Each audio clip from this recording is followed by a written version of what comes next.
दोस्तों नमस्कार।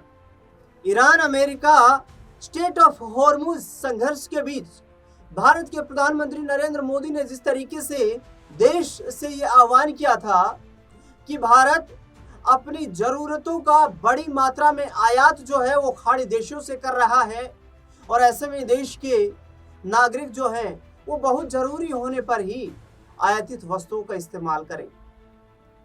इसीलिए खाने के तेल को कम उपभोग करने की बात कही गई, निजी वाहनों का इस्तेमाल कम करें ये भी प्रधानमंत्री ने कहा, सोना कम खरीदे ये भी सवाल उठ रहा है अब कि आखिरकार क्या इतना भारत की अर्थव्यवस्था प्रभावित हो रही है। ऐसे में अब भारत का एक पुराना मित्र राष्ट्र भारत की मदद को लेकर सामने आया है। भारत की मदद को लेकर मित्र राष्ट्र ने ऐलान कर दिया है कि भारत में ऐसा कोई संकट नहीं आने वाला है क्योंकि उसका मित्र राष्ट्र उसके साथ खड़ा है। बताऊंगा इस रिपोर्ट में, लेकिन उससे पहले सवाल ये उठ रहे थे कि आखिरकार क्या भारत में तेल का संकट है। तो पेट्रोलियम मंत्रालय ने सीधे तौर पर यह कहा कि भारत में 2 महीने से अधिक फ्यूल रिजर्व है। केंद्रीय पेट्रोलियम मंत्रालय के इस आश्वासन के बाद देशवासियों के मन में जो एक शंका थी वो शंका कमजोर होती हुई नजर आई। यानी कि देशवासियों ने माना कि देश में तेल की कीमतें आसमान ना छुएं, ज्यादा ना बढ़े, इसलिए शायद प्रधानमंत्री नरेंद्र मोदी इतना बड़ा ये आह्वान करते हुए नजर आ रहे हैं। लेकिन इस बीच रूस जो है वो भारत की मदद के लिए तैयार हो चुका है। पीएम मोदी की ईरान युद्ध की वजह से पेट्रोल डीजल का इस्तेमाल कम करने की अपील के बाद रूस ने कहा है कि तेल की आपूर्ति में भारत के हितों का कोई नुकसान नहीं होगा। रूसी विदेश मंत्री का बड़ा बयान सामने आया है। 14-15 मई को दिल्ली में जो ब्रिक्स विदेश मंत्रियों का सम्मेलन आयोजित है उसको लेकर के आरटी इंडिया को दिए एक इंटरव्यू में रूसी विदेश मंत्री सरगेई लावरोव ने यह कहा कि भारत रूस संबंध मजबूत है और भारत की ऊर्जा आपूर्ति को लेकर एक संतुष्टि वाला बयान इसे माना जा रहा है। पीएम मोदी ने 10 मई को ईरान युद्ध का हवाला देते हुए पेट्रोल डीजल के साथ ही खाद्य तेल का उपभोग कम करने और सोना कम खरीदने की अपील की थी। प्रधानमंत्री ने कहा था कि भारत के इंपोर्ट का बहुत बड़ा हिस्सा क्रूड ऑयल है और दुर्भाग्य से जिस क्षेत्र से दुनिया के सबसे बड़े हिस्से को तेल मिलता है आज वही क्षेत्र संघर्ष और युद्ध में उलझा हुआ है। इसीलिए जब तक हालात सामान्य नहीं होते हम सबको मिलकर छोटे छोटे संकल्प लेने होंगे।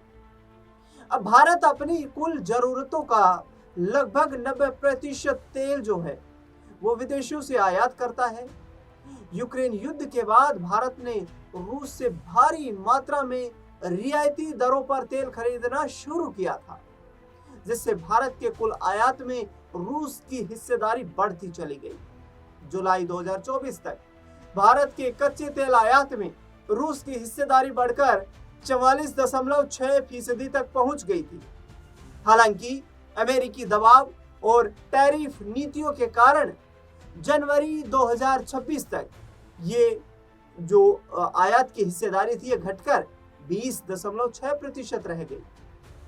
भारत रूस संबंध कमजोर नहीं होंगे ये सरगेई लावरोव ने कहा है। भारत में ब्रिक्स विदेश मंत्रियों के सम्मेलन में शामिल होने से पहले रूसी विदेश मंत्री सरगेई लावरोव ने आरटी इंडिया को दिए इंटरव्यू में भारत और रूस के संबंधों को लेकर खुलकर बात की। लावरोव ने कहा कि जो लोग रूस भारत की दोस्ती के भविष्य को लेकर चिंता पैदा करने की कोशिश कर रहे हैं, मुझे लगता है उन्हें चिंता नहीं करनी चाहिए। कुछ वैश्विक ताकतें भारत और रूस के संबंधों को कमजोर करने की कोशिश कर रही हैं, लेकिन उनकी ये कोशिशें सफल नहीं होंगी। दुनिया में जिस तरीके से लगातार अस्थिरता बढ़ रही है, लेकिन भारत और रूस के संबंध कमजोर नहीं हुए और ऐसे में लावरोव की एक और अपील भारत के रिश्तों को मजबूत कर सकती है। रूस ने भारत को तकनीकी हथियार दिए ये लावरोव ने कहा है। रूसी विदेश मंत्री ने कहा कि भारत और रूस के संबंध भारत की आजादी के समय से ही कायम है।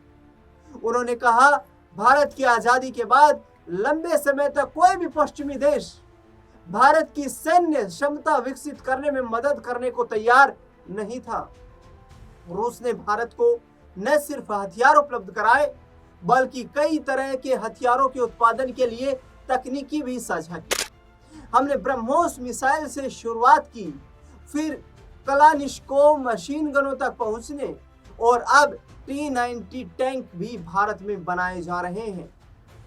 उन्होंने आगे कहा कि पिछले साल रूसी राष्ट्रपति व्लादिमीर पुतिन की भारत यात्रा के दौरान दोनों देशों ने दीर्घकालिक आर्थिक सहयोग की योजना पर सहमति बनाई, जिसमें सैन्य तकनीकी सहयोग भी शामिल है। ऐसे में रूस पर जो प्रतिबंध लगे हैं, उनका भारत पर कोई असर नहीं है। आईटी इंडिया की एंकर ने रूसी तेल कंपनियों लुकोइल और रोसेनेफ्ट पर प्रतिबंध के बाद भारत में रूसी तेल के आयात में भारी गिरावट आने का जिक्र करते हुए पूछा कि क्या इससे रूस को कोई चिंता हुई थी और क्या इससे भारत के एक साझेदार के रूप में रूस के नजरिए में कोई फर्क पड़ा है। लावरोव ने इस पर कहा कि भारत का इससे कोई लेना देना नहीं था। हम अमेरिका के गैर कानूनी फैसलों की बात कर रहे हैं, और उन्होंने यूक्रेन के जो संदर्भ में लिया था। उन्होंने कहा, मैं आपको आश्वस्त कर सकता हूं कि रूसी तेल की आपूर्ति के मामले में भारत के हितों को कोई नुकसान नहीं होगा, और हम यह सुनिश्चित करेंगे कि यह अनुचित खेल, अनुचित मुकाबला हमारे अनुबंधों को प्रभावित ना करे। रूसी विदेश मंत्री ने कहा, 2 साल पहले जब हम ब्रिक्स की अध्यक्षता कर रहे थे, तब हमने कई ऐसे कदम उठाए थे जिनसे स्वतंत्र इंफ्रास्ट्रक्चर तैयार हो सके, जैसे कि सीमा पार भुगतान प्रणाली, भुगतान समाधान ढांचा यानी कि पेमेंट सेटलमेंट इंफ्रास्ट्रक्चर, और नए निवेश मंच और री इंश्योरेंस सुविधा के रूप में ब्रिक्स ग्रेन एक्सचेंज का भी प्रस्ताव दिया गया था। अब तक इन सभी ट्रैक्स पर पश्चिमी संस्थाओं का कब्जा है। अमेरिका ने यहां तक कि रूस को भी फटकार लगा दी। अमेरिका के जापान, भारत समेत तमाम अन्य देशों पर रूसी तेल न खरीदने के दबाव को अनुचित बताते हुए रूसी विदेश मंत्री लावरोव ने कहा, यह औपनिवेशिक यानी कि कॉलोनियल या न औपनिवेशिक तरीके हैं। आप इसे कुछ भी कह सकते हैं, लेकिन यह दूसरों के शोषण करने के तरीकों की तरह बात कर रही। तुम्हें सस्ता तेल रूस से नहीं खरीदना चाहिए, तुम्हें मेरा महंगा तेल खरीदना चाहिए। अमेरिका से महंगी LNG खरीदो। हम वैश्विक ऊर्जा पर नियंत्रण कर दुनिया पर राज करेंगे। सभी ऐसे दबाव में नहीं आते। भारत ने इसे बार बार टाला है और कहा है कि वह खुद तय करेगा कि उसे ऊर्जा किससे खरीदनी है। हालांकि ऐसी खबरें हैं कि भारत ने एक टैंकर को लेने से मना कर दिया था जिसमें रूसी तेल था, लेकिन कुल मिलाकर भारत ने अपनी स्थिति साफ कर दी। रूस से दीर्घकालिक अनुबंध करें, अमेरिका की कोई परवाह ना करें।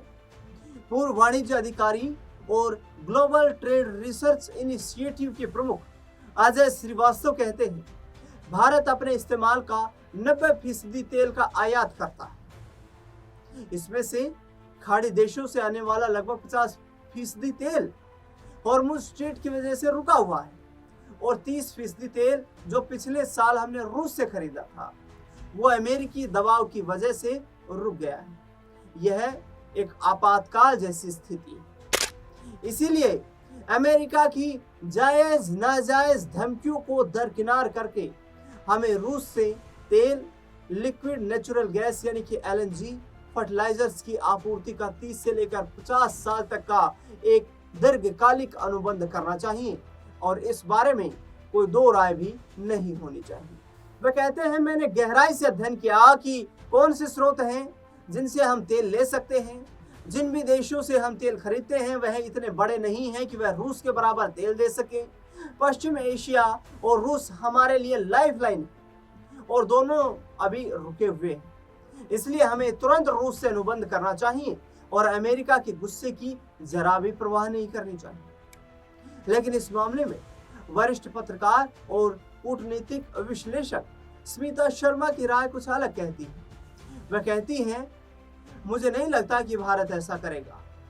हमारी विदेश नीति में आज यह समस्या है कि हम अमेरिका के सामने थोड़ा भी खड़ा नहीं हो पा रहे। डोनाल्ड ट्रंप के टैरिफों ने हमारे एमएसएमई, हमारे मैन्युफैक्चरिंग सेक्टर की कमर तोड़ दी है। हमारा विदेशी मुद्रा भंडार दबाव में है। विदेशी निवेशकों का भारत में विश्वास नहीं है और ऐसे में भारत की स्थिति ऐसी नहीं है कि किसी को दुश्मन बना ले, लेकिन रूस से अगर तेल लेंगे तो उसकी घोषणा नहीं कर पाएंगे। यानी कि कुल मिलाकर के सीधे तौर पर यह कहा जा रहा है कि अमेरिका के दबाव की परवाह किए बिना अब भारत को रूस से एक बड़ा और दीर्घकालिक समझौता करना चाहिए जो कि भारत की ऊर्जा आपूर्ति को यहां पर पूर्ण कर सके। आपकी क्या राय प्रतिक्रिया है कमेंट बॉक्स में जरूर बताएं। इस खास रिपोर्ट में फिलहाल के लिए इतना ही।